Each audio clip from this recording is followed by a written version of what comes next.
Many formulas contain fractions, and in many cases, the way the formula is initially written isn't the best arrangement for us to have the formula in for what we want to do. So it's good to be able to rearrange a formula that involves fractions and solve for a particular variable. This can come up in later math classes that you take. It can also come up in science, econ, any place where you might be working with a formula. So let's take a look at how we would rearrange formulas when we have fractions involved. And really, it comes down to what we were just doing with solving equations, which is clear fractions right from the get-go. Fractions make the formula more complicated, so if you need to rearrange it, eliminate the fractions and then look at where you are and how you can get to where you want to go after the fractions are gone. So here are two formulas. S equals 5 over 8h, and in this first formula, I want to solve for h. There's a fraction. Ignore what we want to solve for temporarily and get rid of the fraction. There's a single denominator. The other way we can think about this is as a proportion. When we have a proportion, which is s over 1 equals 5 over h, we can set cross products equal. So s times 8h is equal to 5 times 1, or 5. So s times 8h. I could also write this as s times 8 times h equals 5. We want to solve for h. I'm going to highlight it here. It's right here. And to get h by itself, we need to get rid of what else is next to it, which is the s and the 8. Now, s and 8 are both multiplying the h, so to get rid of them, we're going to divide them out.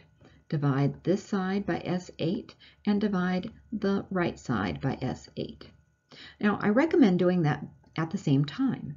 That way you only create fractions once. So here, these cancel. We get h equals 5 over s times 8, or normally we might say 8s.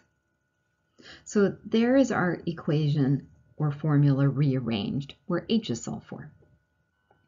Let's try this again with another example. 1 over t plus 1 equals a over a minus b. Let's say we want to solve for b. Now, b is in the denominator currently, but really it doesn't matter. What you want to do is get rid of the fraction first to make things a little bit easier to see. Once again, we're lucky we have a proportion. So let's set the cross products equal. So we actually have 1 times a minus b. 1 times anything is just that thing, so I have a minus b on one side of the equation. And on the other, I have a times all of the first denominator, t plus 1. So generally, I'd say simplify this out by multiplying out the a. At plus a times 1 is a. Now, we're trying to get b by itself. And here it is. I'm just going to highlight it. The a and the b are sitting next to each other. They're on the same side of the equation, and they're subtracted. To get b by itself, we need to remove the a. Now be really careful here. Sometimes it's tempted to say, well, it's subtracted, where they're subtracting each other, so subtract a. But look closely. The a is the first term, so that means technically it's a positive a. So when I move it to the other side, I'm really subtracting a from both sides.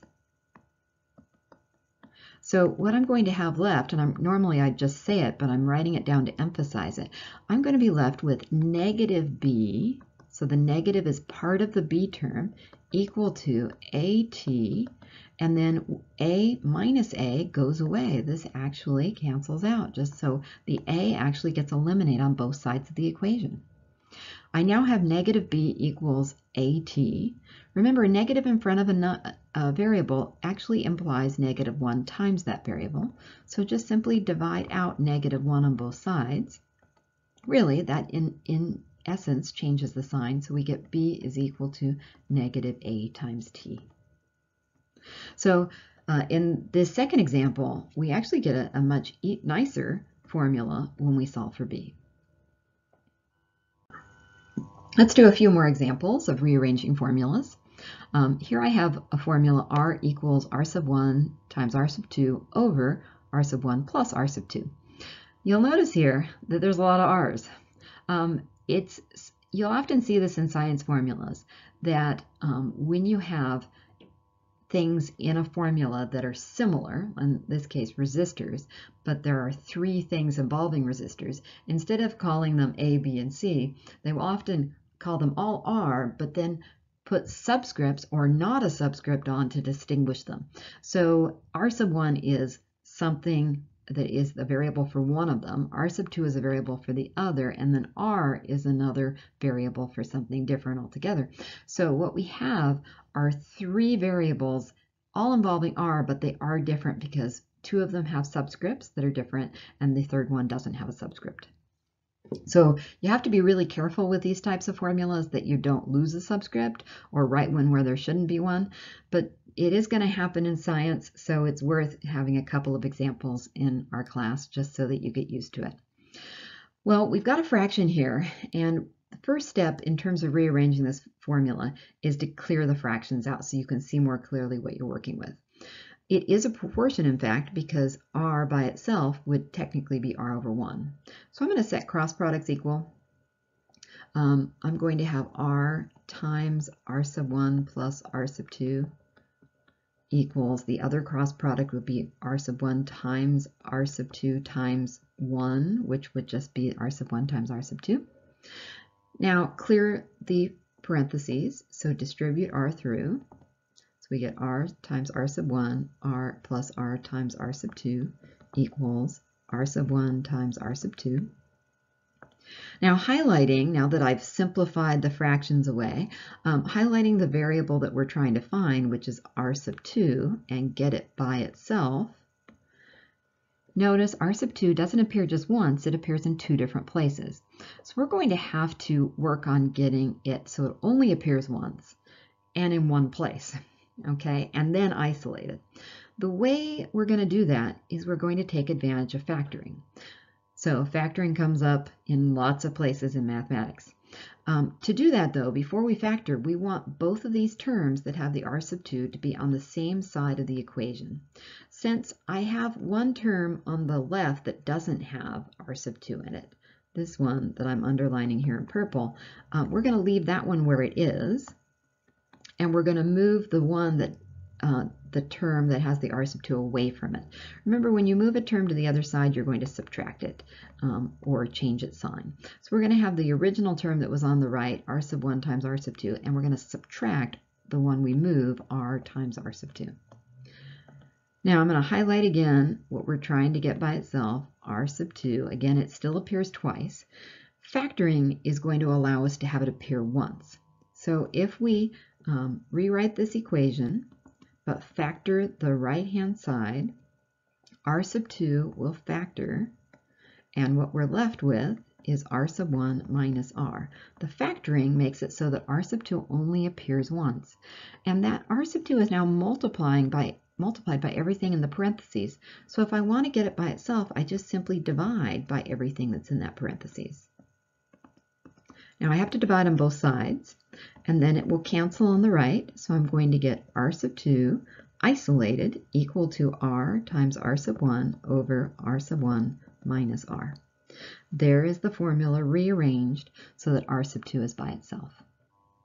Notice it goes back to a fraction, but we don't want to go back to the fraction until we've actually done the significant bit of algebra work. Okay, you only go back to the fraction in the last step.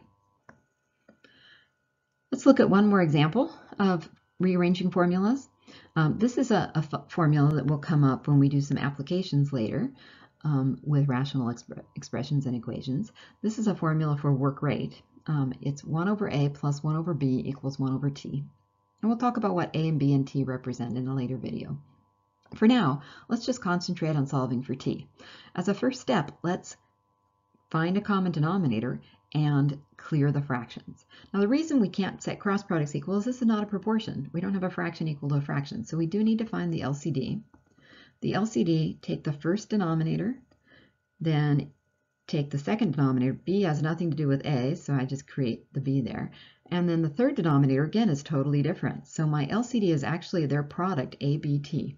So I'm going to multiply ABT over 1 times the first fraction plus ABT over 1 times the second term or fraction equals ABT over 1 times the last term in the equation.